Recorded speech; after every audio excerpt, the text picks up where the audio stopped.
In this video, I'm going to teach you how to do the take-home reader with your child at home. I've got Sophie here today and she's going to do some reading with me, just like you'd do at home. Alright, so if we're going to have a look at this book, darling, and as you can see, there's a picture on the front. Fancy that. Can you tell me what you see in this picture? I see the mouse and the rabbit laying on cushions on chairs, and I see the hen doing lots of sleeping, and I see dust on the floor. You see dust on the floor, absolutely. So what does that tell us about what you see? What are they, do you think? I think the hen's going to do all the work, and they're going to just lay on their chairs all day. Oh, that's a good prediction. So it's really important when you're doing your reader at home to do predictions, because it really activates their brain before they start reading, and it helps heighten their comprehension throughout the book. So I've noticed in the background something. What have you noticed in the background? The door's open. The door's open. Do you think that's going to tell us something about the story? Ooh. Also, there's the pot. There's a pot on a fire. I'm really interested to see what actually happens with those. We're going to read the title now, Sophie. Can you point to the title? Little hen, there's a dot with a Oh, there is. Do you know what that's called, Sophie? Can you remember? comma. A comma. Good girl. Do you know what we do when we get to a comma? There's more to the sentence. Yeah, there's more to the sentence, and we stop and we take a breath, because it's very important to breathe. So, little hen. Mouse and rabbit. Good girl. Where have you seen this word before, Sophie?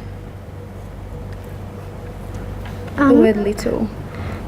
On our sight words. On your sight words. So in your reader as well, there'll be a list of sight words. These are called our M100 words, and they help build the child's vocabulary. So when they're reading, they can have a fast activation of those words. Well done, Sophie. Let's go. You can start pointing with your one-to-one.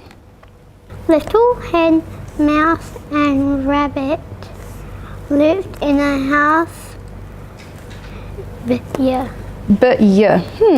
Does that make sense, Soph? lived in a house but the woods. Doesn't make sense. I know the Y says y, so you're very right with that. But what else do we know about the letter Y? Can be tricky. It can be tricky, and the tricky Y can say E or I. E or I. Should we give it a go? Go for it. Try. Little hen, mouse and rabbit lived in a house by the woods. Ooh, a house be the woods. Does that make sense? No, it's really important when you're doing strategies to make sure the child can see whether it makes sense or not, to cement the learning. So try the other one, Soph. Little hen, mouse and rabbit lived in a house by the woods. Does that make sense? So the tricky Y is saying I, and the word is? By. Well done. Keep reading, Sophie. Little hen did all the work in the house. Good girl. So we're going to try and build our reading voice a little bit higher. Soph, can you do that for me? That's it. Mouse and rabbit sat on the Ooh, I see a trigraph, a three-letter blend. Can you see it there, Soph? A-I-R. Can you remember what A-I-R says? Yeah. Good girl. Can we try that again? Chairs. During tricky words, it's really good to get the child to stop and actually see what they can recognise in the word, whether it's a single letter sound, a letter blend, or if there's any tricky words like the tricky Y. So Soph has recognised that there is a trigraph there which says air. So we stop, we set up again, and we reread the sentence with the correct word. Would you like to read it again, Soph, so it makes sense? Mouse and rabbit sat on their chairs all day long. Good girl. They were lazy. What's that? Exclamation mark. An exclamation mark. Good pointing out. So what could we do with our voice? Make it loud. Make it louder, because we know the exclamation mark means that we read with a bit more force, and that's called expression, isn't it, Soph? So while reading, it's really important to focus on expression and punctuation. Good girl. And that prompts their punctuation. The punctuation prompts their expression. So Soph has read this one saying they were lazy, but now that you've recognised the exclamation point, how would you read it, Soph? They were lazy. They were lazy.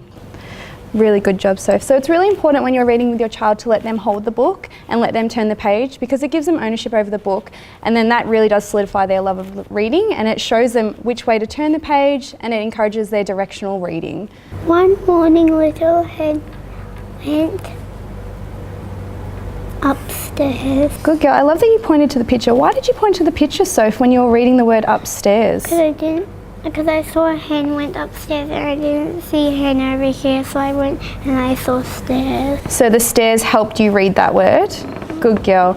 So it's a real misconception that the pictures are actually there as a cheat tool for the kids when they're learning. It's actually really important that the children make a connection between the words and the picture, and that they use the picture to prompt them while reading. So Soph has noticed that the hen is going up the stairs, and that has helped her read the complex word upstairs. That's a really good reading strategy. I'm wondering if they're going to cut the ribbon and make it like a mouse tail sticking out. I love that you said I wonder. It's really important when you're reading with a child to really activate them and get them involved in the book.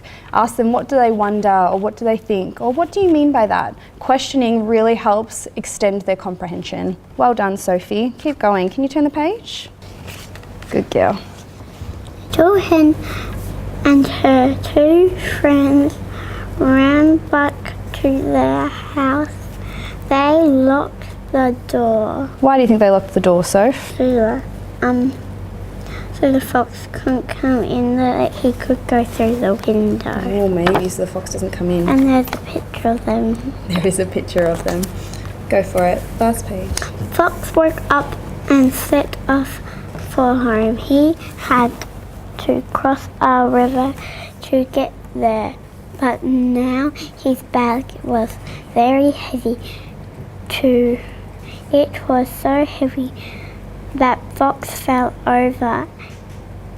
He fell into the river, and that was the end of him. Well done. I love that you said it nice and strong to finish off. Well done, Sophie. So when you get to an end of the book with your child, it's a really good idea to ask them about the story and do a retell of the story. After that, Rabbit and Mouse helped Little Hen every day. Awesome. Great reading, Soph. Did you like that book?